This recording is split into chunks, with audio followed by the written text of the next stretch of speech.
Hi everybody, welcome back to my channel. Today I'm going to be filming with you my May wrap-up.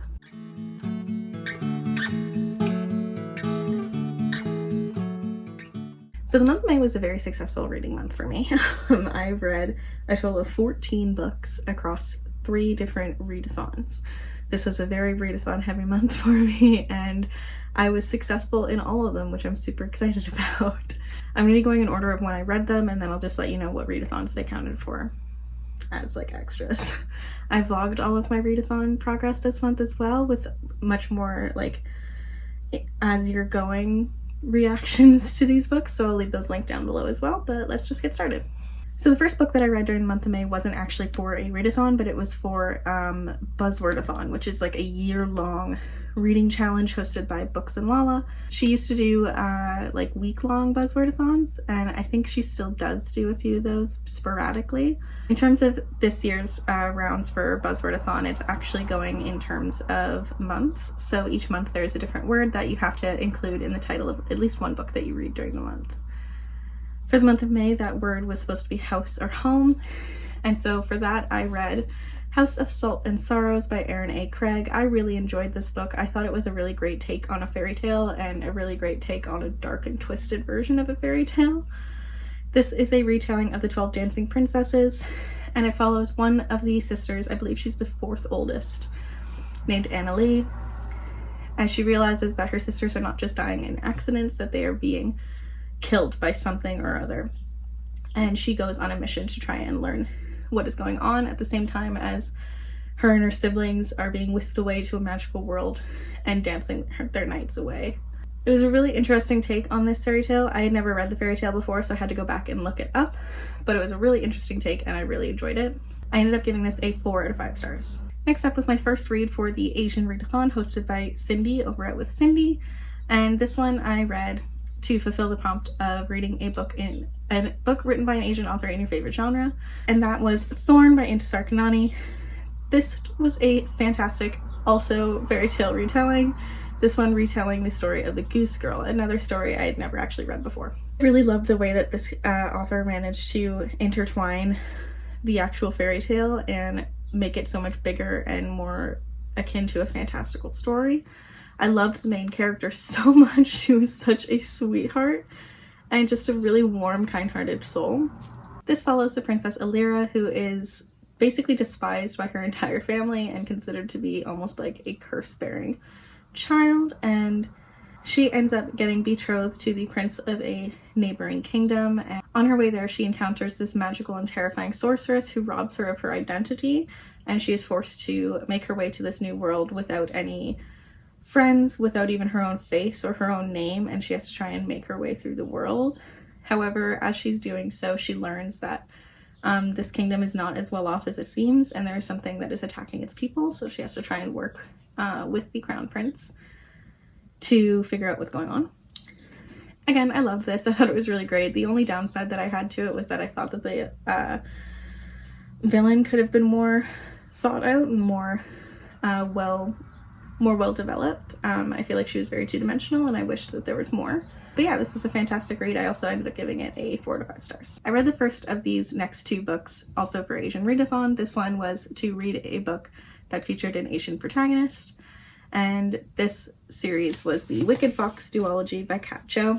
I originally was just reading Wicked Fox, and then I had to read Vicious Spirits as well because I loved it so much. Wicked Fox tells the story of Mi-young, who is a Gamino, a 9-tailed fox who lives by consuming the souls of evil men. She's just living her life and going about things as normal, keeping out of sight and out of mind as her mother has always instructed her in order to keep them safe. But one day she breaks all of her rules when she sees this young handsome boy, Ji-hoon, who is being attacked by a goblin in the forest, and decides to save him. In the scuffle, she ends up losing her special Gamino bead, which is actually her soul. Without it, she's going to die. So her and Ji-hoon, who now knows her identity, have to work together to try and find her bead. I love this so much. This was pitched as a K-drama meets YA fantasy, and I thought it was very accurate.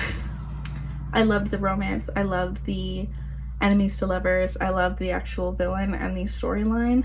They actually had a little bit of Gamino history and mythology weaved in throughout the story in between all the chapters, and I thought it was a great detail.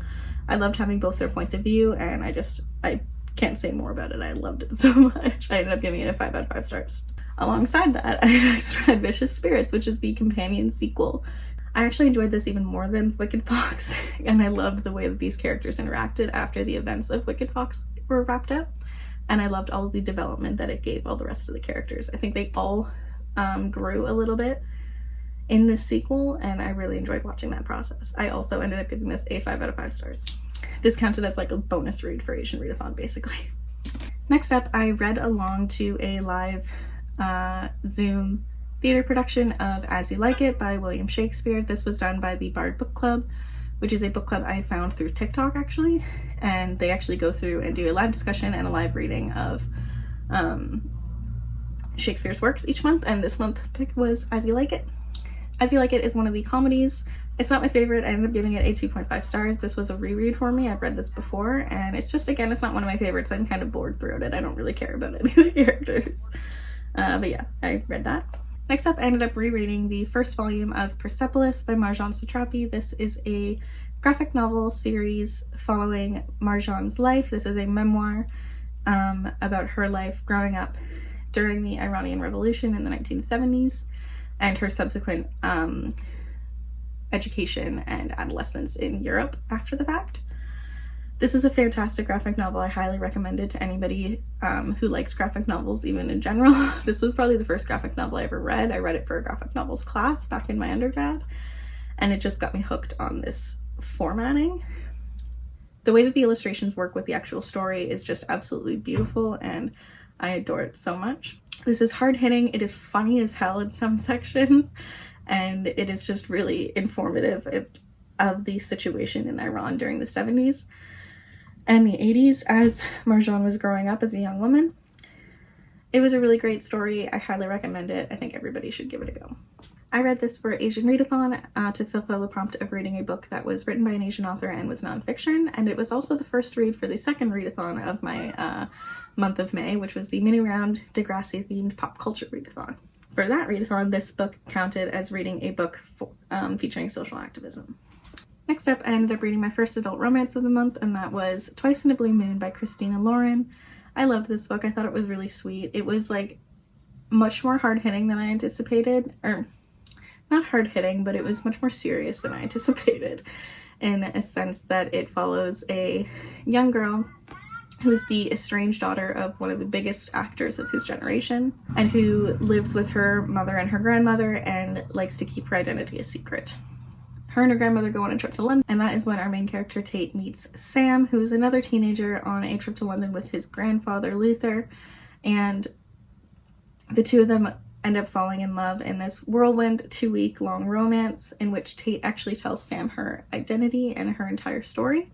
However, Tate realizes that her trust has been misplaced when Sam and Luther are nowhere to be seen the next day, and the paparazzi have shown up. 14 years later, Tate is an up-and-coming actress herself, and she is working on a new movie that seems like it's going to be her big break into serious film and would be considered an Oscar-worthy film, when she realizes that Sam is the screenwriter and they have to work together for the next few months, living in very close proximity and hating each other's guts. The story was super sweet. The romance didn't really come in after, like, the romance was there at the beginning as they were falling in love as kids, but it didn't come back until quite a bit later into the book, which I didn't mind. I thought Tate's relationship with Sam was super complicated but very intriguing and a very interesting take on a second chance romance, but I was really interested in her relationship with her father. I thought it was super strained and super complicated as well in terms of whether or not you could trust her father's intentions, but overall I was super happy with this book and ended up giving it a 4 out of 5 stars. I read this for the pop culture readathon, and this one fulfilled the prompt of reading a book featuring a celebrity romance. Next up, this was one of my most anticipated books of this year since I got it as a present from my friend Kayla, and that was Grace of Kings by Ken Liu, the first book in the Dandelion Dynasty series. This is a super intense epic fantasy based on actually Chinese epics and Chinese history. This book features many, many different characters. The main character being Kuni, who is a like rough and tumble thief turned political attaché, kind of. He ends up becoming this huge political figure over the course of this story. This story follows him throughout a long portion of his life, as well as many other characters that I could not list them all right now. This book was really intense and really easy to read, actually, which I wasn't expecting. Having done my minor in history, specifically ancient Asian history, I really enjoyed seeing all of the references and the allusions that were made towards Chinese history in this book, and it really helped increase my enjoyment of the book. The only criticism that I had of this, which is just a pet peeve of mine in epic fantasy, is that I wish that some of the women were treated a bit better and given a bit more agency throughout the story, but I've heard that it actually gets much better as the sequels go on, so I'm very excited to keep going with this. But it was epic. It was very intense. It had so many different plot twists, and I absolutely adored it. I ended up giving this a 4 to 5 stars. I read Grace of Kings for the Asian readathon, as this fulfilled the prompt of just reading any book by an Asian author, and I also read it for Pop Culture Readathon, as it fulfilled the challenge of reading a book that was by a new-to-me author, and this was my very first Ken Liu book. Next up, I ended up half listening to the audiobook and half just reading The Gilded Wolves by Rashtu Chokshi. This book has been on my TBR for much too long, and I was very excited to finally read it. This was a YA historical fantasy set during the 1800s in Paris, France, and this follows a group of characters, like a found family type situation, that are known to acquisition, I should say, precious artifacts that were stolen from different countries, typically those in the global south, and brought back to Britain and France and many other colonial countries during the height of colonial expansion. This was a great take on colonialism and a great critique of it, using that like museum heist kind of situation to tell the story. I thought it was really great. This series is full of many diverse characters. It has disability rep, it has the POC rep, it has queer rep, and I loved all of it. It made me super happy to read. The plot was super interesting. It took a little bit for me to kind of get into it, but I've heard that is a common theme when reading this book because the magic system is very interesting. The magic system is based on a series of, or a type of magic called forging, in which people basically can create different magical objects almost. But it goes even further than just creating objects. You can manipulate objects, you can adjust objects in different ways. It's very interesting and very complicated, but the way, once you get a hang of it, it's super interesting to read about. My favorite character was definitely Layla, and I loved her story and her relationship with the main character Severin. I thought they were really interesting, the way that they went about and the way that their relationship unfolded. Severin drove me crazy. I hated him a little bit, especially by the end of it, but I could appreciate where he was coming from, and I appreciated his role in this story. I'm super excited to see where this is going. The ending kind of broke my heart a little bit, so I'm very excited to get to the 2 sequels that are now out, and to finish off the trilogy. I read this for Asian Readathon because it fulfilled the prompt of reading a book that was non-US centric and written by an Asian author, and this one was based in France. And I also read this for Pop Culture Readathon, fulfilling the prompt of reading a book with disability rep. Next up, I again listened to partially the audiobook for, but then ended up switching to the physical read for You Should See Me in a Crown by Leah Johnson. This may be my favorite book that I read this month. I absolutely adored it. I've had this on my shelf for pretty much almost exactly a year, and I cannot believe it took me that long to read it because I adore this book so much. This book follows the character of Liz, who is a senior in high school and aiming to become a doctor. Her mother ended up dying from sickle cell anemia, and her brother is also living with that disease, and she is determined to help in any way that she can by becoming a doctor herself. She's also a very talented musician and plays in the band and is hoping to get into her prestigious, most anticipated school, I think it's called Pennington, on a music scholarship because it's the only way that she's going to be able to afford to go to school. When she finds out that this scholarship actually fell through, she realizes that the only other way that she can potentially be able to go to school is if she runs for prom queen, because the prize for prom king and queen is a $10,000 scholarship to school. This book was so fluffy and so cute, and I loved it so much.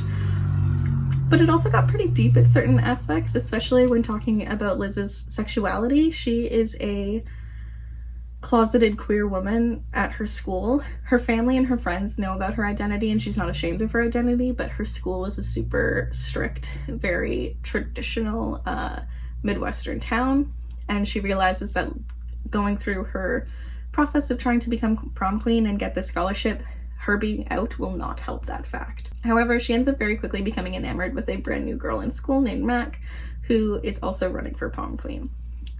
Their relationship between Liz and Mac was one of the cutest and most wholesome relationships I've ever seen, especially considering that it was sapphic, and I loved it so much.